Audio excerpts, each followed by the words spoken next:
Hi everyone, welcome back to my channel. Today I'll be showing off the Nurture Bralette by Celine Feyten.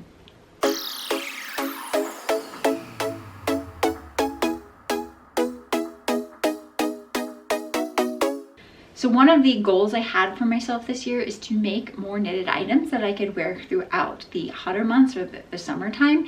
And I was really drawn to this Nurture Bralette pattern because they are using the BCD or bottom cup depth to determine the size of the cups of the bralette. I thought it was really interesting because it definitely gives you a much more tailored fit than something that's just held you in by compression. Obviously, I don't have a whole lot going on top, so I don't need a lot of support. Something like this is perfectly fine as it just makes sure it covers up all the bits. But I do like the fact that the BCD takes into account the natural shape of your breast and gives you a much better fitting garment. So for my version, I made the size 2 and then I used a 2-inch BCD. So you sort of knit the straps and then you knit down this cup here until you reach your apex point, and then based on your BCD is the number of short rows you have to do along the bottom in order to give you that lower sort of curve of the bralette, and then you just move into the ribbing for the band. One alteration that I did for this pattern is you'll see that I made the ribbing come up to a center point right at the center neckline, and that's just because I like the look of having that sort of like bridge style. I think the way that the pattern is originally written, the ribbing all starts at the same time and just moves down. This is really interesting because the other thing that I did that sort of like deviated from the pattern is that she has a really nice like twisted rib lacework leaf design along the ribbing, but I had rather that sort of like limited its ability to sort of like stretch and conform to the body, so I felt like that's something I didn't want to do. So I just did the traditional like 1x1 rib on there and then finished with an Italian bind off. This would be really easy to turn into a camisole if you just wanted to keep ribbing all the way down, but I think I did about 3 inches of ribbing and I was happy with how it looked. I really liked the finish on the back of this bralette as well. It uses some I-cord. It uses an I-cord edging along the back, and I think that it looks really nice. It has a nice clean finish, and I'm really excited with how this has turned out.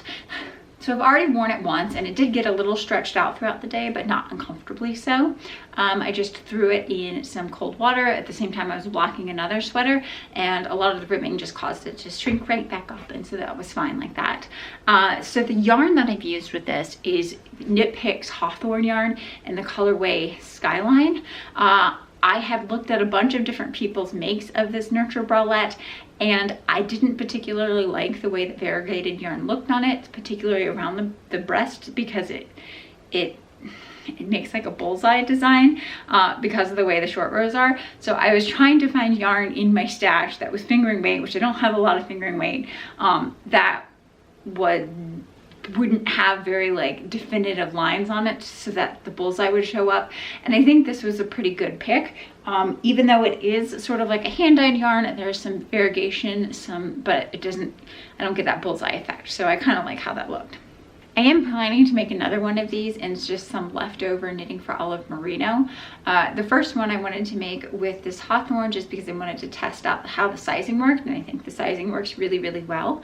But it is just a Highland wool. It's not really great for next to skin softness, so I do get some irritation, especially if I start to get a little bit hotter, a little bit moist under here. But even it is a sock yarn, so it is superwash, so it's a lot easier to maintain. The knitting for olive will not be superwash, so that's something I have to keep in mind. For this, I used less than 100 grams. Obviously, this is what I have left over of my yarn. So it's really nice that if you just have one 100-gram hank of some sock yarn or something like that, you can easily make this Nurture Bralette as long as you're like in the smaller size range. They do have this pattern available in much larger sizes, though I don't know that it would be very supportive, so it would just be something for modesty and not necessarily support. So I hope you guys have enjoyed my look at the Nurture Bralette, and I'll see everyone next time. Take care.